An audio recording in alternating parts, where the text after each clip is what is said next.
Ei, meninada do terceiro, tudo bem? Nós vimos na última aula Fernando Pessoa e o Fernando Pessoa com os seus heterônimos agora, né? Nós estamos no caderno 4, na página 110, 111.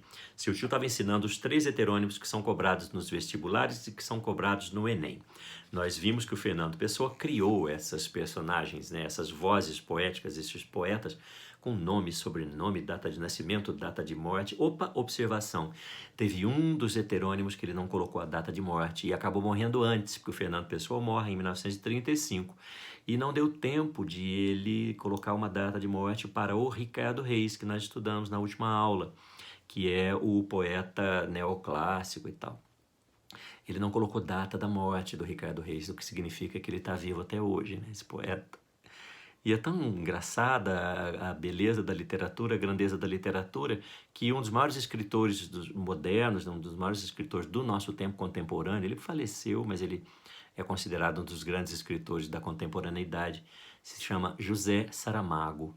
O José Saramago, ele, pensando nesse questionamento da existência e pensando no Ricardo Reis, que não morreu, né? Foi criado como se houvesse esse poeta no mundo e ele não tem data de morte, o que ele vai fazer?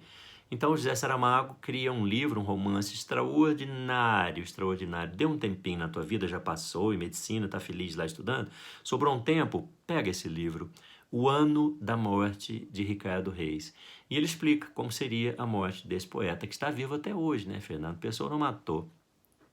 E vai aparecer isso, né? Vai ser no ano da morte que morre, no ano da morte do Fernando Pessoa, 1935, o Ricardo Reis, morando no Rio de Janeiro, porque ele morava no Brasil, ele recebe um telegrama dizendo que o Fernando Pessoa havia morrido e ele fala, preciso ir no velório dele, preciso ir no enterro dele. Então ele cruza o Atlântico e vai para Lisboa para ver o enterro do Fernando Pessoa. E ali ele vai fazer o questionamento da vida dele e, evidentemente, vai morrer, né? O ano da morte de Ricardo Reis, José Saramago.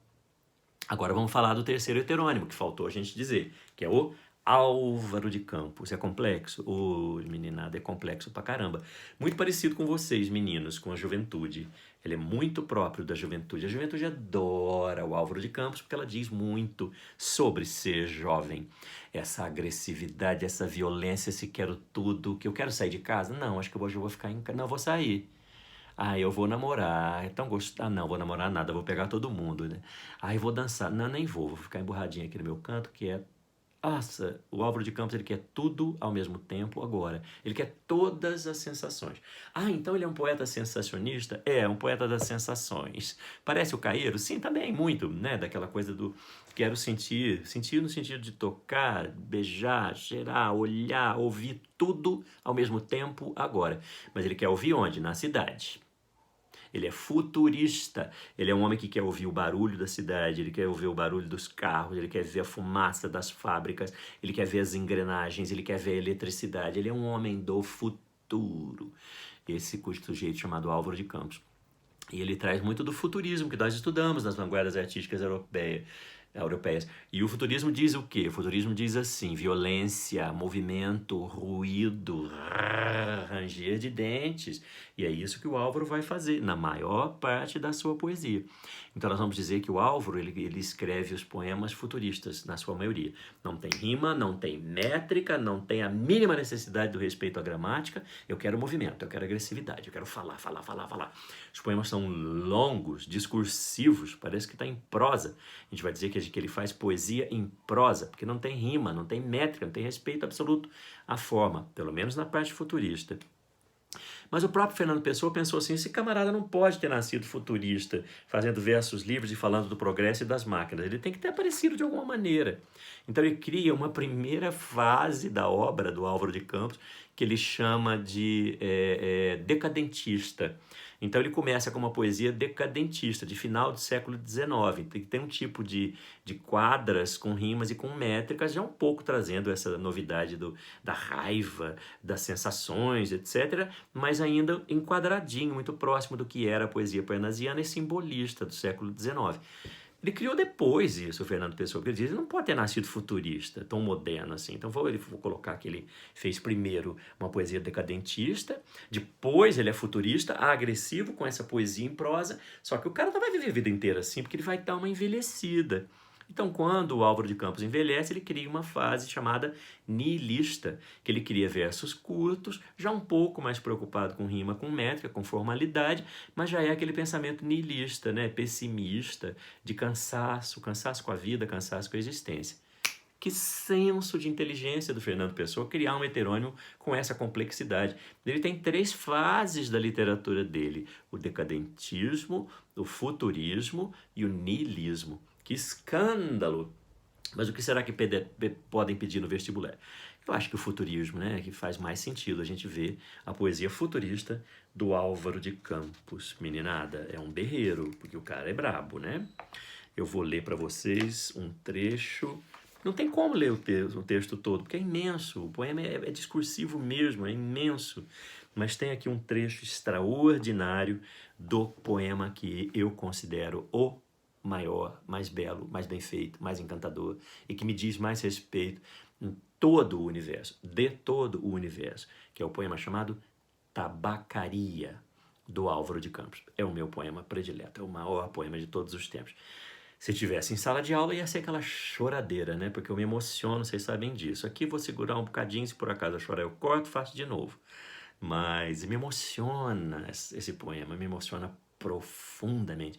Ele abre com um quartetozinho com 4 versos que diz tudo sobre a vida, que é uma coisa extraordinária. Vou fazer antes, né, a leitura, que é: não sou nada, nunca serei nada, não posso querer ser nada. A parte disso, tenho em mim todos os sonhos do mundo. Então ele se entende pequeno, ele se entende nada, ele percebe que ele não deve, não pode ser nada. Mas, tirando esse não sou, não devo, não quero, tenho em mim todos os sonhos do mundo, né? Então tenho uma vontade maluca de viver tudo ao mesmo tempo agora. Parece vocês, juventude. Ok, vou ler inteiro, tá? Leitura. Tabacaria, Álvaro de Campos. Não sou nada. Nunca serei nada. Não posso querer ser nada. A partir disso, tenho em mim todos os sonhos do mundo. Janelas do meu quarto. Do meu quarto, de um dos milhões do mundo que ninguém sabe quem é. E se soubessem quem é, o que saberiam? Dais para o mistério de uma rua cruzada constantemente por gente, por uma rua inacessível a todos os pensamentos, real, impulsivamente e impossivelmente real, certa, desconhecidamente certa, com o mistério das coisas por baixo das pedras e dos seres, com a morte a pôr umidade nas paredes e cabelos brancos nos homens, com o destino a conduzir a carroça de tudo pela estrada de nada. Estou hoje vencido como se soubesse a verdade. Estou hoje lúcido como se estivesse para morrer. E não tivesse mais irmandade com as coisas, senão uma despedida, tornando-se esta casa e este lado da rua a fileira de carruagens de um comboio e uma partida apitada de dentro da minha cabeça, e uma sacudidela dos meus nervos e um ranger de ossos na ida.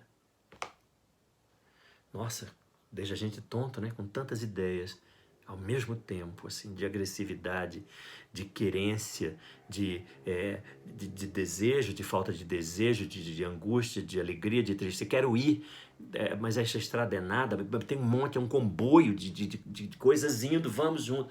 Não, fica tudo misturado, né? Ai, como eu amo esse futurismo desse sujeito. Vou ler mais um, que está aqui também, como texto primeiro. E diz assim: eu adoro todas as coisas, e o meu coração é um albergue aberto toda a noite.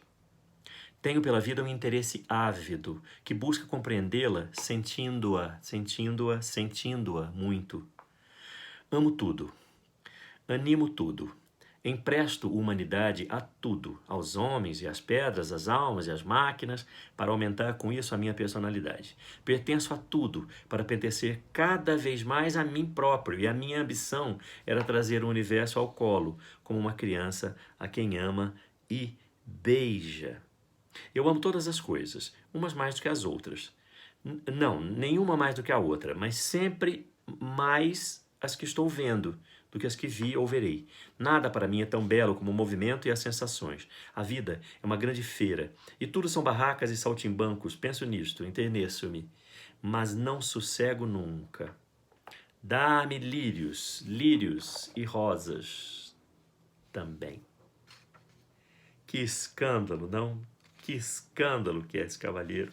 E a gente fica encantado com a possibilidade de nós vermos a criação poética do Fernando, né? Que incrível, esse poeta português que trouxe a grandeza da cultura portuguesa para o século XX e que se coloca entre os maiores escritores de todos os tempos. E ele sonhava com isso, ele queria ser o maior poeta de todos os tempos. Conseguiu. Para mim, impensadamente, é o maior poeta de todos os tempos. Espero que vocês tenham gostado. Os exercícios estão todos aqui. Ai, tenho uma vontade de ler outras coisas tão lindas. Não dá tempo mais. Mas vocês leiam, tá? Nós temos o Pessoa até a página 115. Façam os exercícios depois pro seu tio. Qualquer dúvida, entre em contato. Boa semana, um grande beijo.